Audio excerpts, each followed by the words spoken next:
जय श्री राम का नारा लगाते हमारे भैया अंजनी नंदन पवन कुमार इतने में ही भैया रामा दल में आकर के पहुंच गए। उसी समय भालू बानर बड़े खुशी हो जाते हैं।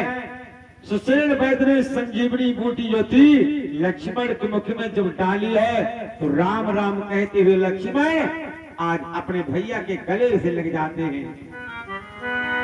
धन्य धन्य कहने लगा भालू की सुसमधाए, जय जय पावन प्रभु पतित जय जय लीला धाम।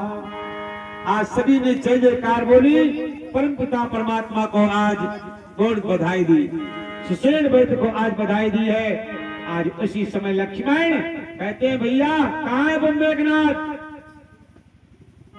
और कहाँ हमारा धनुष्वाण। उसी समय कहने लगे आज इसी समय हमारे भैया विभीषण हनुमान धनुष्वाण भी तुम्हारे साथ में है। अरे तुम्हें मूर्छित करके आज वो मेघनाथ लंका में आज आनंद ले रहा है। अगर सुशील वैद्य न होते और हनुमान न होते तो शायद कौन द्रोणागिरी पर्वत पर जाता और कौन संजीवनी लेकर के आता, कौन तुम्हें जीवन दान दिलाता। मेरे भाइयों इस प्रकार आज लक्ष्मण की मूर्छा जो थी वो जागृत हुई, पुनः लक्ष्मण जीवित हुए। बंधुओं तो एक बार प्रेम से बोले राघवेंद्र सरकार की। रामा दल में आज मेरे श्रोता प्रेम में फिर आज जय जयकार होने लगा। इधर आज लंका में जिस समय रावण को जाकर के खबर मिली, सूचना मिली है, आज रावण को सूचना मिली सुशील नाम के वैद्य ने बूटी बताई और हनुमान नाम का बानर द्रोणाग्नि पर्वत ही उठा करके लेकर के गया और लक्ष्मण को जीवन दान दिया। फिर से वो तब से जीवित हो गया है। अब तो भैया रावण जो था बहुत व्याकुल है। अब कौन समय उपाय करो जिससे आज रामा दल में हमारी विजय प्राप्त हो। तो उसी समय आज श्रोता प्रेमियों आज रावण ने बस वही याद दिलाई जो एक रावण का भाई था जिसका नाम था कुंभकर्ण, जिसने ब्रह्मा जी की तपस्या की और ब्रह्मा जी से तपस्या करने पर मांगने के लिए जा रहा था, हे प्रभु मुझे देवराज इंद्र का इंद्रासन चाहिए। लेकिन भैया सरस्वती आकर के मस्तिष्क पर बैठ गई और सरस्वती ने इंद्रासन के जगह पर ब्रह्मा जी से निद्रासन मंगवा दिया। तो ब्रह्मा जी ने कहा था जाओ भाई अब तुम सदा सदा के लिए सोते रहोगे। बेचारा बहुत दुखी हुआ, ब्रह्मा जी से अनुनय विनय की तो ब्रह्मा जी ने कहा बस इतना हो सकता है, हम वरदान तो वापस नहीं कर सकते हैं, लेकिन भाई 6 महीना जब तुम सोओगे तो एक दिन तुम जगोगे। तो आज भैया कुंभकर्ण जब जगता था एक दिन तो न जाने कितने मांस का भोजन तीर पड़ोस के मानवों को खा लिया करता था। आज भैया रावण ने कुंभकर्ण को जगाने के लिए मांसाहारी भोजन की व्यवस्था की भाइयों। और जिस कंदरे में सोया करता था आज कुंभकर्ण, तो पहले तो भैया बाजनदार बुलवाए, अब कुंभकर्ण के कानों में बड़े तेज तेज से बाजे बजवाए, ओ ढोल नगाड़े गमागम बजने लगे। लेकिन भैया कुंभकर्ण की नींद न छूटी और न टूट सकी। अप्सराएं नृत्य करती रही लेकिन कुंभकर्ण नहीं जगा। ऐसा ही नहीं, बड़े नुकीले भाला मंगवाए गए और कुंभकर्ण के भैया पैरों में तलवों में भाले छेदे गए, लेकिन फिर भी कुंभकर्ण नहीं जगा। बड़े विशाल हाथी के झुंड मंगवाए गए, हाथी ने बड़ा अनहित किया, लेकिन फिर भी भैया कुंभकर्ण की निद्रा नहीं टूट पाई, फिर भी निद्रा नहीं टूट पाई। अब कैसे कुंभकर्ण जगेगा? तो उसी समय भैया जहां पर कुंभकर्ण सो रहा था उसके मुख के पास गरम गरम मांसाहारी भोजन रखा गया। जब उसको सुगंध पहुंची नाक के द्वारा, तब कुंभकर्ण ने आंखें खोली, देखा सामने भोजन रखा है। कुंभकर्ण उठ करके बैठ गया। आज कुंभकर्ण आज जीवन के भोजन करने लगा। भोजन करके भैया जिस समय निवृत्त हुआ कुंभकर्ण, उसी समय कुंभकर्ण जो था आज गर्जना करता है। शास्त्रों में लिखा, रामायण में भी चौपाई आती है, कुंभकर्ण कैसे गर्जा। महिष खाई, महिष माने भैंसा भाइयों, आज कुंभकर्ण महिष खाई और मदिरा पाना, गरजो वज्रा घाट समाना। कुंभकर्ण जिसमें देखा जगह चारों तरफ देखा, मंत्री विरूपा, अर्धरात्रि में जगाने का साहस किया। उसी समय मंत्री कहने लगा कि भाई कुंभकर्ण, जगाने का तो एक कारण ही है। कुंभकर्ण के लिए क्या कारण है कि तुमने अर्धनिद्रा मुझे जगाया? लंका में सब कुशल तो है? मंत्री कहता, हाँ लंका में तो सब कुशल है। तो फिर क्या हुआ? तो आज भैया सभासद कह रहे हैं, भैया कुंभकर्ण, इस समय लंका पर घोर संकट के बादल छाए हैं। कुंभकर्ण कहने लगे, लंका पे घोर संकट के बादल छाए, क्या हुआ? अरे वनवासी राजा राम और लक्ष्मण ने समस्त बानरों के सहित लंका को चारों तरफ से घेर रखा है। इस समय लंका पर भई घोर संकट के बादल छाए हुए। कुंभकर्ण ने पूछा, भैया एक बात बताओ, उन वनवासी राजा राम और लक्ष्मण को इस लंका से क्या चाहिए जो लंका को चारों तरफ से घेरा है? मंत्री कहने लगा, प्रभु उनको तुम्हारे लंका से अपनी सीता चाहिए, पत्नी। कुंभकर्ण कहने लगा, उसकी पत्नी अर्थात? मंत्री कहने लगा, तुम्हारे भाई रावण जो है उनकी पत्नी को उठा ले आए। कुंभकर्ण कहने लगा, साक्षात जगत जननी जगदम्बा को हर करके ले आए, ऐसी दुर्गति उन्हें कोई समझाए नहीं किसी ने। तो आज एक मंत्री कहता है, महाराज विभीषण ने उन्हें समझाया, जब विभीषण ने समझाया तो तिरस्कार कर डाला।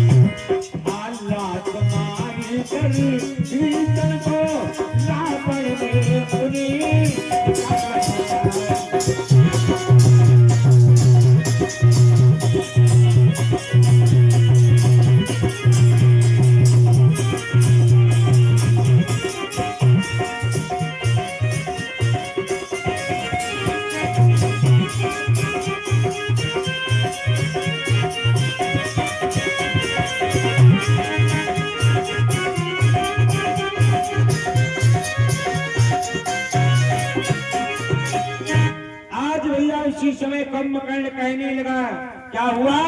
तो कहा, आज महाराज विभीषण ने भरी सभा में समझाने का प्रयास किया, तो तुम्हारे भाई रावण ने छोटे भाई विभीषण को लात मार करके अपमानित करके लंका से उन्हें निकाल दिया। वो जाकर के भगवान के शरण में गए हैं। महाराज लंका पर घोर संकट के बादल छाए हैं। आज कुंभकर्ण जब जाकर के आज महाराज राजा रावण के पास मिलाद वाली छत के पास पहुंचा, कुंभकर्ण आज महाराज राजा रावण को नाना प्रकार से समझा रहा है। हम तो ठहरे परदेसी, हम तो ठहरे परदेसी,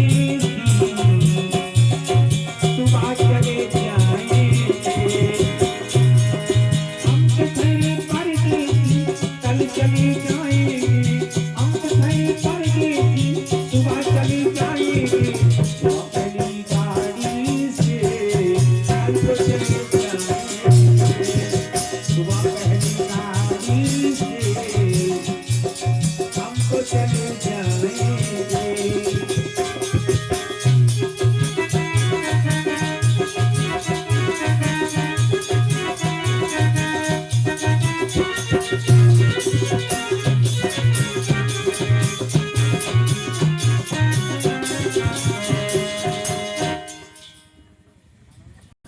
हम तो परदेसी हैं, आज हैं कल रवाना हो जाएंगे। और कल हम सुरसा विराट में यज्ञ में प्रवचन हम दोनों भाई करते होंगे भाई। अनुराग भैया नाल बजाते होंगे और हम प्रवचन करते होंगे वहां बैठे। और उसके बाद ही हम लोग वहां चले जाएंगे रायबरेली को। टाइम ही नहीं है, आप लोग बुलाते रहे तो मैं आ ही नहीं पाता, कथा में आ पाता हूं। आज कुंभकर्ण ने जिसमें महाराज को नाना प्रकार से समझाया, लेकिन भैया जिसे ही विधाता दारुण दुख देई, अकल बुद्धि पहले ही हरि लेई। अंत में कुंभकर्ण ने कहा भैया मेरा तो कहना है उनकी पत्नी सीता जो है वापस दे दो, उनकी सीता वापस करो, इसी में तुम्हारी भलाई है। और अगर मैं युद्ध में मारा जाऊं तो राम से जाकर के संधि कर लेना, तुम्हारा निष्कंटक राज हो जाएगा। आज रावण कहता भैया हमारी चतुरंगनी सेना को लेकर के जाओ।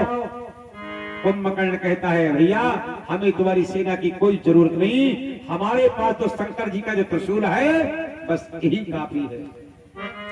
आज कुंभकर्ण चला है युद्ध में भैया, युद्ध करने के लिए। हमारे बाबा गोस्वामी तुलसीदास जी मालूम क्या लिखते हैं, आज सनक चलता है, गर्जना करता हुआ जा रहा है आज कुंभकर्ण, आज पृथ्वी पर कंपन आ रहा है। मैं सिखाई अरे मदिरा पाना कर जई बाजा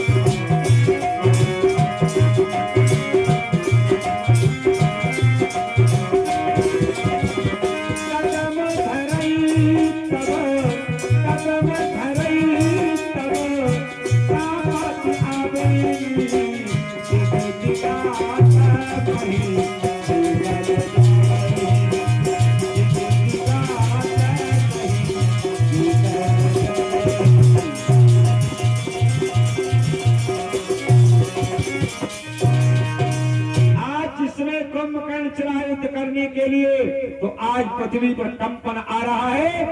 आते हुए कुंभकर्ण को जिस समय लक्ष्मण ने देखा, उसी समय लक्ष्मण कहने लगे भैया विभीषण ये कौन आ रहा है? भैया ए विभीषण बतला मुझको ये कौन कहां से आता है?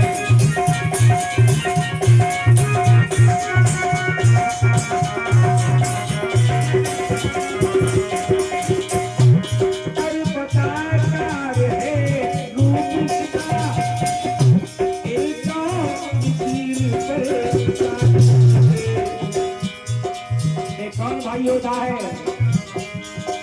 चमक चमक